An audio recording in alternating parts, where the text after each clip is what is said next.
Good morning. Good morning on this rainy Sunday morning here in typically sunny California. It's raining cats and dogs in the San Francisco area. Great. I'm just going to give it 1 second for people to join. Good morning, Karen. Thank you so much for joining. Was just getting started. So today, Janine, so good to see you. So today we have the sun is in Aquarius and the moon is in Gemini. So there's all this air in the sky. There's a big stellium of air in Aquarius. So it's really a wonderful day for visioning. So Aquarius, we're at the top of the mountain. We're looking out. We're seeing things higher than we could imagine. And Gemini helps us collect that vision into digestible facts. So it's a wonderful day for journaling. So just write, free write, just keep going. I think it's actually perfect for that. So let's see. Yeah, the unedited stream of consciousness writing. So today I'm going to give some thoughts on the current transits, talk about the upcoming full moon in Leo, and you know I love the sign of Leo. And pick 3 cards. You know I love my fire. Anyway, so just a note to check out my bio. Please sign up for my newsletter. I send extra goodies out to my subscribers. You can also sign up for the monthly Astro Oracle drawing, where I do like a mini astrology reading and then pull cards for you related to astrology. And this month's winner was Canvas Bananas. I was so excited that she was picked. So you can join. Next month, we'll be pulling around February 20th. I do it around the first quarter moon. You can also book a reading at my link or at my website. So last week was Inauguration Day. I know many of us were holding our breath. Democracy held. It was quite a beautiful day. One of the highlights, the thing I love from an astrological perspective so much was Amanda Gorman. She's the new poet laureate. The girl is only like 22 years old and just has such grace and composure and just delivered this beautiful poem that reminded me kind of Martin Luther King's I Have a Dream speech. It was just talked about, with a clear-eyed view about where we were and where we're going. And she has her sun, Mercury, and Jupiter in Pisces. So she has this beautiful Pisces stellium in the sign of the dreamer, the creative. But she also has her Venus right next to Neptune in Aquarius, so the visionary. So being able to bring this language to the vision. Not just that a lot of time water signs like Pisces were really a feeling sign, but she has that air, the Aquarius air, to speak the feelings. She also has her moon in Cancer. I don't know what degree because I don't know what time she's born or her rising sign. I think she's probably an air rising sign. But Cancer, speaking to the home, the country. The United States is a Cancer, a sun in Cancer. So you'll often find people with Cancer signatures are in places of power in our government, and we see them as being prominent. So she has no air, so really has this beautiful visioning. She has no earth in her chart, but had this beautiful way of talking. And one of the last few lines was, "For there is always light, if we're brave enough to see it, if only we're brave enough to be it." And this will tie into the full moon in Leo, speaking about bravery. So I loved that. I also love Michelle Obama looking fly as could be with her purple outfit that also speaks to Leo, purple royalty with that belt. I loved everything about it. I also love Bernie Sanders.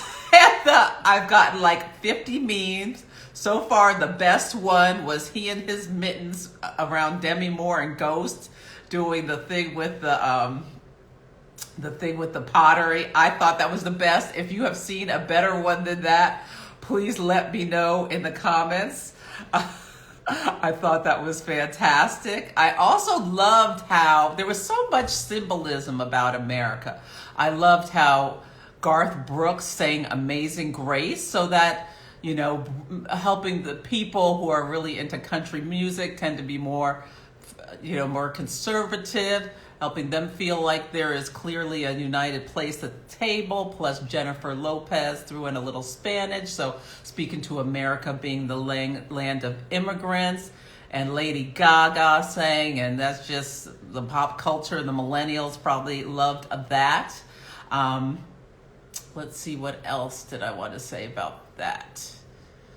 I think that those were the main points about the inauguration. I liked that Tom Hanks, who is someone who was one of the first prominent people with COVID, was the evening's presenter, and speaking, introducing Bruce Springsteen. Oh, that was so amazing, his performance. So there were some really great performances. I loved the president, Joe Biden's speech. I thought it was just one of the best inauguration speeches I've heard.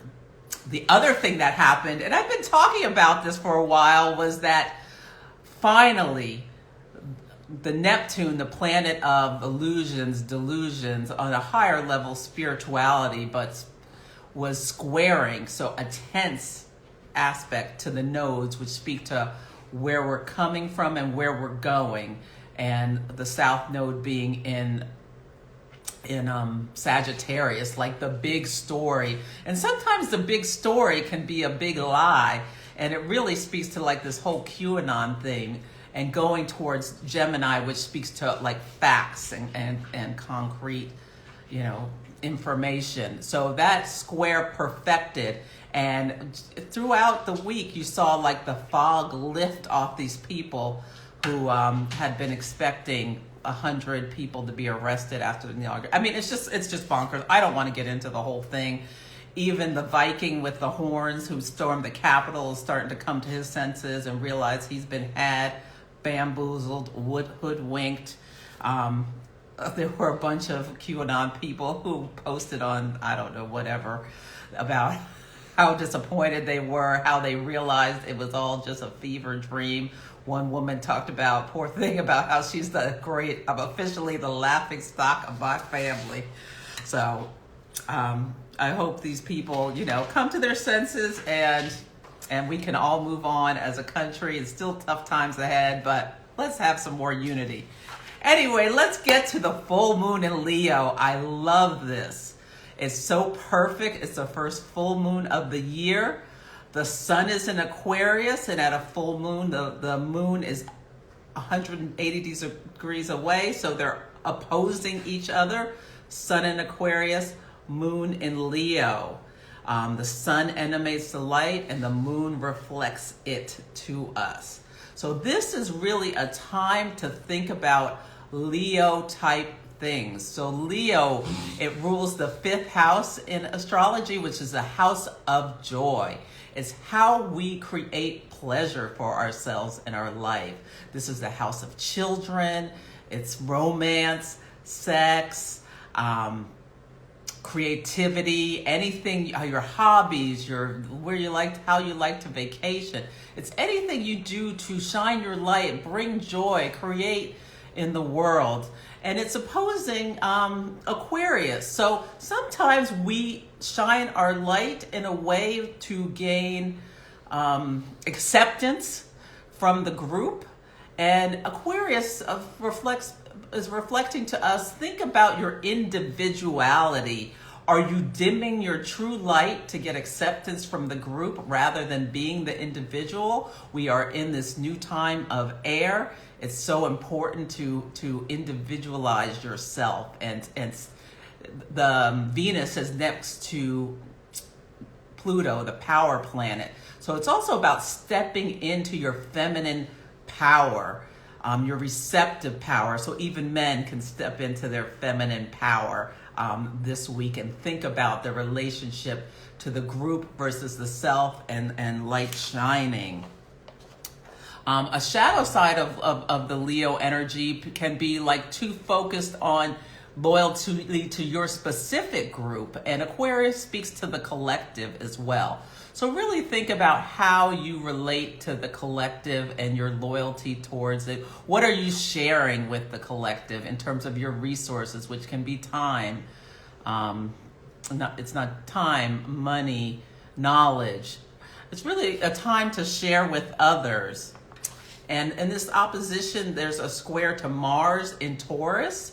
And Mars in Taurus is well about thinking about our self-esteem and how we take action around our values and our resources. So there's a release in Scorpio. So really think about how you want to feel as you shine your light in this world and balance your needs versus the needs of the collective. But you be you. Enjoy this fire energy. I see one of my favorite Leos. My sister has joined. It's your week to really enjoy this moon energy. Go within and think about how you are going to shine your light brighter with courage. I read that sentence from Amanda Gorman. I totally encourage everyone to read her words as well as listen to her speak them, because it was so beautiful and so perfect for this full moon in Leo. Okay, and how we're going to be bold and courageous. Okay, I'm gonna pick 3 cards. Let's see. Where's my notes on the cards? I'm trying to write down my sentence because you know I can go on when I'm asking for our vision. Okay. This is another note, a line from Amanda Gorman. When day comes, we ask ourselves, where can we find light in this never-ending shade? So the question is, where can we know we're in difficult times? We're still, a lot of us, locked up in our houses, but where can we still find light, that Leo light in the shade? Okay, let's see what our guides have to say. The angels. Oh, the first card is peace, and it's in protection. So peace is about acceptance of how things are, just a radical acceptance. So when it's in the reverse position, it's just reminding us that we have to let go of anxiety about how we wish things were, accepting them as they are, but understanding they're still good. Let me read this protection message. This is for all of us in this week. Now is the time for calmness and well-being in spite of temporary conditions. Yeah, go within and fine-tune the extraordinary instrument that you are. That is so full moon in Leo. It's like finding harmony within yourself and not looking into the outer world to provide certainty. And that again speaks to letting your light shine, even though others may not appreciate it. Being an individual. This too shall pass, and once again, life will sing beautiful music. Ooh, I love that. Yes, finding the calmness within despite outside circumstances and still shining our light. That's card number 1. Card number 2. Oh, wow, it's a Imagine card in reverse. Again, it's in protection, giving us an extra hug from the universe. And this is the card about not catastrophizing. So this week, the sun is going to square Uranus. So there may be some sudden insight into how the story of 2021 is unfolding, and it might make us feel a little uncentered and ungrounded. But don't catastrophize. Try to stay present. Try to stay calm, and know that better times are coming. After the dark comes the light. Okay. Ooh, and the last card is Go the Distance. So all 3 cards are in protection. This to me speaks to Venus being next to Pluto. Pluto is wants us to look at our shadow, look at things how they really are, do some investigating. So this is a really good message about how to take care of ourselves as we vision and think about our relationship to how we shine our light. Let me read Go the Distance in reverse and protection. This is perfect. Do you feel like you've been wandering the desert for ages and nothing is happening? Yes. Okay. This is about being resilient and the willingness to develop survival skills. Conserve your strength. This is a temporary time of austerity, and be selective about where you expend your energy. So this is really, and the full moon is about going within and releasing what does not serve us and all this kind of stuff. And this is a beautiful message about, staying calm, try to avoid anxiety, work on how you're going to shine your light, do not catastrophize, and conserve your energy, and focus on how you're going to move forward and let go what's not important. Oh, this is so good. Yeah, so do your visioning, write your journal. Just today, work on just the vision. At the full moon, I think it's a wonderful time to think about how you really want to feel going forward. Yes, so thank you everyone for joining. Let me see if there are any questions here before we sign off. Hi everyone. Oh, nice. Canvas Bananas. I talked about how you won the reading. I can't wait to do it for you. So everyone, have a beautiful day. This might be a bit of a tough week. Look for something happening around Tuesday. Keep your eye on the news, and a woman might come into more prominence this week. It'll be interesting to see, and we can talk about it next Sunday, same place, same time, and see you later. Oh, yay, Janine. I'm so glad you enjoyed it.